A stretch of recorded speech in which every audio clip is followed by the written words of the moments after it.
வணக்கம் உறவுகளே, இன்றைக்கி ஒரு வறுவல் எப்படி செய்யலாம் அப்படின்னு தான் பார்க்க போகிறோம். மீன் மேக்கரை யூஸ் பண்ணி இன்றைக்கி நான் வறுவல் பண்ண போகிறேன். அதுக்கு ஒரு பெரிய வெங்காயம், ஒரு தக்காளி மிக்ஸி ஜாரில் போட்டுட்டு நைஸாக ஓட்டி எடுத்துக்கினேன். இப்போ மீன் மேக்கரை நம்மளுக்கு தேவையான அளவு நான் சின்ன மீன் மேக்கர் எடுத்திருக்கேன். சுடுதண்ணியில் போட்டு ஒரு 2-3 டைம் கழுவி வச்சுருக்கேன்.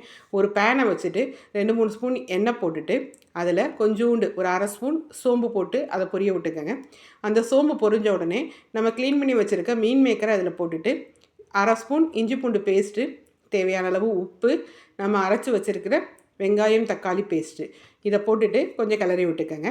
அது நல்லா எண்ணெயில் வதங்கினதுக்கப்புறம் எஸ்டிஎஸ் ஸ்டோரில் கிடைக்கக்கூடிய கரி மசாலா தூள், அந்த கரி மசாலா தூள் வேணும் அப்படின்னா ஸ்க்ரீனில் தெரிகிற வாட்ஸ்அப் நம்பருக்கு நீங்கள் வாட்ஸ்அப் பண்ணுங்கள். அந்த கரி மசாலா தூள் வந்து வீட்டு முறையில் சுத்தமாக சுகாதாரமாக ரெடி பண்ணது. அந்த கரி மசாலா தூளை யூஸ் பண்ணி நீங்கள் சைவம் அசைவம் வெஜ்ஜு நான்வெஜ் எது வேணாலும் செஞ்சுக்கலாம். வறுவல், குழம்பு, குருமா இந்த மாதிரி எல்லாத்துக்கும் நம்ம யூஸ் பண்ணிக்கலாம். செம்ம டேஸ்ட்டாக இருக்கும். வேறு எதுவுமே நீங்கள் போட வேண்டாம். இஞ்சி பூண்டு பேஸ்ட்டு, வெங்காயம் தக்காளி, உப்பு, கரி மசாலா தூள் இது மட்டும் போட்டுட்டு உருளைக்கிழங்கு வறுவல், வாழைக்காய் வறுவல், கத்திரிக்காய் வறுவல், மீன் மேக்கர் வறுவல், பன்னீர் வறுவல் இந்த மாதிரி சைவத்துலேயும், அசைவத்தில் சிக்கன் வறுவல், மட்டன் வறுவல், ஈரல் வறுவல், முட்டை வறுவல் இந்த மாதிரி அசைவத்துக்கும், குழம்புகளுக்கு சிக்கன் குழம்பு, மட்டன் குழம்பு, குருமா இந்த மாதிரி எல்லாத்துக்கும் நம்ம அதை யூஸ் பண்ணிக்கலாம். செமையாக இருக்கும். இந்த பாருங்கள், மீன் மேக்கரில் நான் வெங்காயம் தக்காளி அரைச்சி ஊற்றுனது, உப்பு இஞ்சி பூண்டு பேஸ்ட்டு போட்டுட்டு கிளறி விட்டுக்கிறேன்.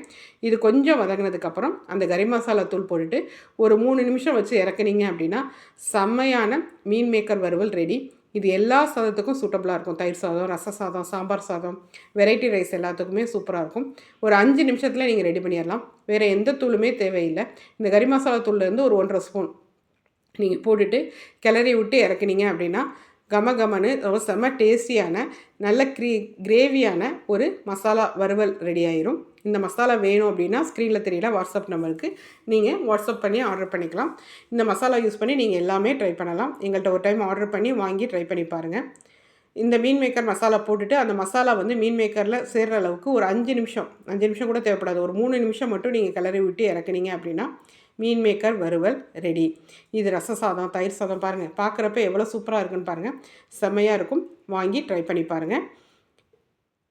வாங்கி நீங்கள் வெஜ்ஜோ அல்லது நான்வெஜ்ஜோ எந்த வறுவல் வேணாலும் நீங்கள் செஞ்சிடலாம். பேச்சுலருக்கு இந்த மசாலா பொடி வந்து ரொம்ப யூஸ்ஃபுல்லாக இருக்கும்.